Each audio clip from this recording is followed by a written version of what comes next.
use to treat infectious diseases. How are epidemics reversed? Wouldn't you like to know?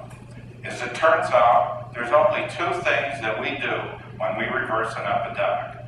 We interrupt transmission, preventing one event from leading to another, leading to another, leading to another. Does that make sense? As for measles, you can see how violence, gang wars, whatever, how they lead to each other. You have to interrupt transmission, and you need to change the central behavior that's driving it. Whether it's sexual behavior, or violence behavior, or eating behavior, or cigarette behavior, whatever it is, you need to change that norm. Those are the only two things that we do when we reverse epidemics. So we interrupt transmission, and different technologies are used depending on which infectious disease. For example, for measles, we immunize, and that prevents this from going from this person to this person. For TB, we find the most infectious persons by looking at their sputum, and we render them non-infectious through chemotherapy. And for violence, we use what we call violence interrupters, who can detect people who are about to do it or who have it on their mind and can change their thinking. I'll tell you more about them later. The other thing we do is norms, changing social norms. I realize that this picture looks a lot like us in the audience today, right? But I've come off of the social norm. I've actually put on a suit today. But if I were wearing a bathing suit, I'd be way out of norm. So what is a norm? What is a norm? A norm is what everybody else is doing. And what is everybody else doing? Everybody else is doing what everybody else is doing. What is he doing? He's doing what he's doing. What's he doing? He's doing what he's doing. He's doing what he's doing. How did this come? How are norms formed? They're formed by what's called learning. But actually, it's not intentional learning, is it? It's copying and modeling. It's virtually osmosis.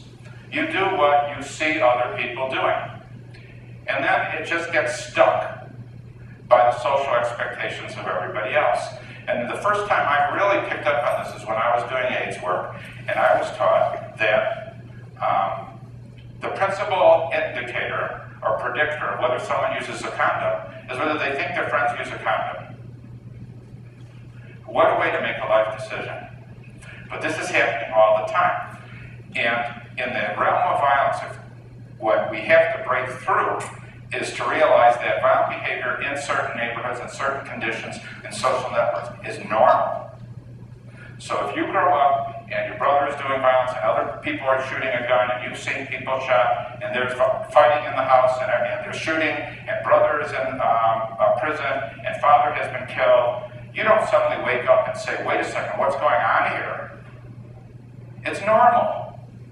Any more than you would if you grew up in this country would suddenly say, wait a second, why am I using a knife and a fork?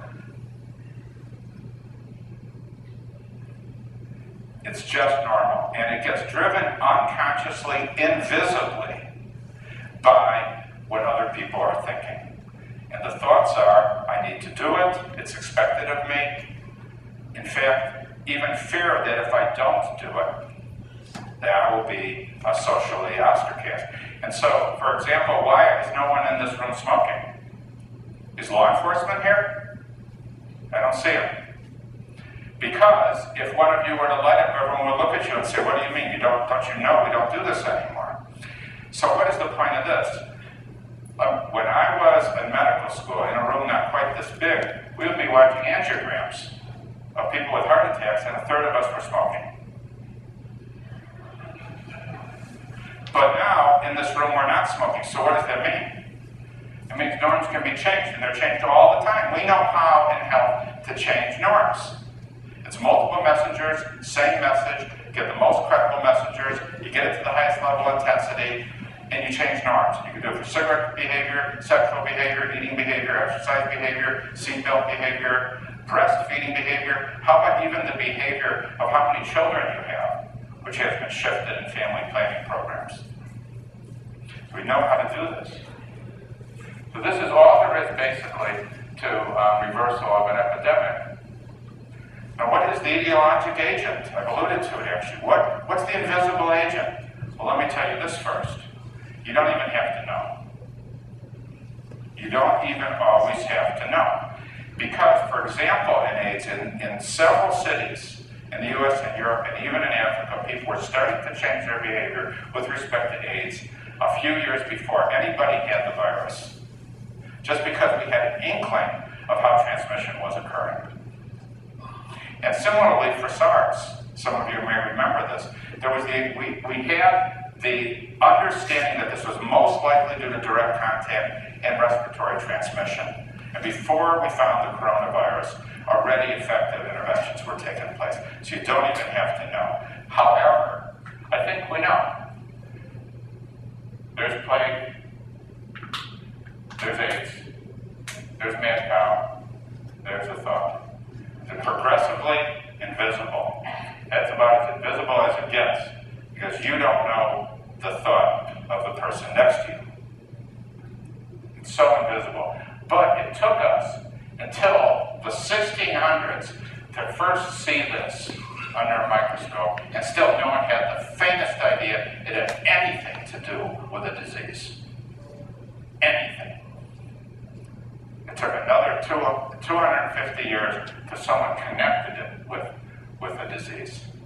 These are specific, these are concrete, these are pieces of information that direct your mind and your body. And they're required. But what does this look like in practice?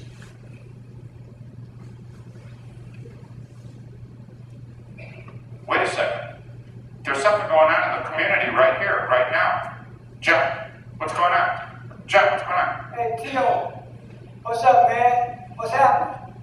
I just left off the block over there with Alfonso, man. He told me that you drove down on him with a group of your guys, man, and threatened him about $100 debt they owe you. I'm going to tell you what I told him. I said, Alfonso, I'm going to go over here, I'm going to talk to Tio, and I'm going to try to calm him down. He gave me his $100 to give you. And he said he used to look up to you as a father figure and a role model. But now that since you drove down there on like you did, you got a whole outlook, different outlook on you now. I'm going to tell you what I told him to change his mind. I told him, I said, Alfonso, you know if you go over there with all these guys over there on that block, and you kill Tio, all them guys with you, Big Bob, Big John, and Gorilla, they're going to be the first ones to take the witness stand on you when you go to court. And you're going to be in a cell for the rest of your life, from 60 to life, doing 23 hours a day locked in a cage like a dog, and they're going to give you 1 hour to be out. You ain't never been there yet, Tio, and that's a good thing. But I've been there and done that. And it ain't no piece of cake. Hold up. My phone ringing. That might be Alfonso. Hello? Yeah, it's China Joe. Yeah, I'm talking to you right now. Oh, all right, then. I love you too. Man, that's your grandmama, man. She said that she seen you hooping and hollering and running out the door with a gun in your hand, talking about you finna go and kill somebody if they don't have your money by the end of the day. If you think that $100 is worth the rest of your life being caged up in the cell, then you go right on ahead over there and do the unthinkable to Alfonso.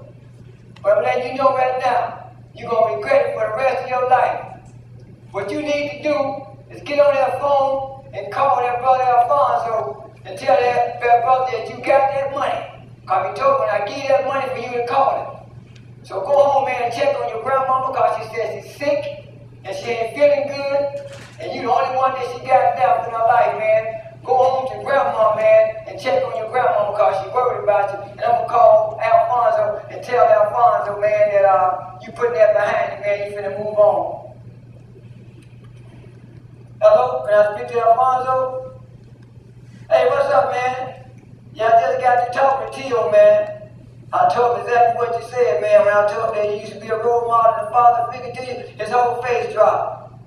If he don't call you before the day is out, then you be a bigger man than him and you call him. And if he don't call you,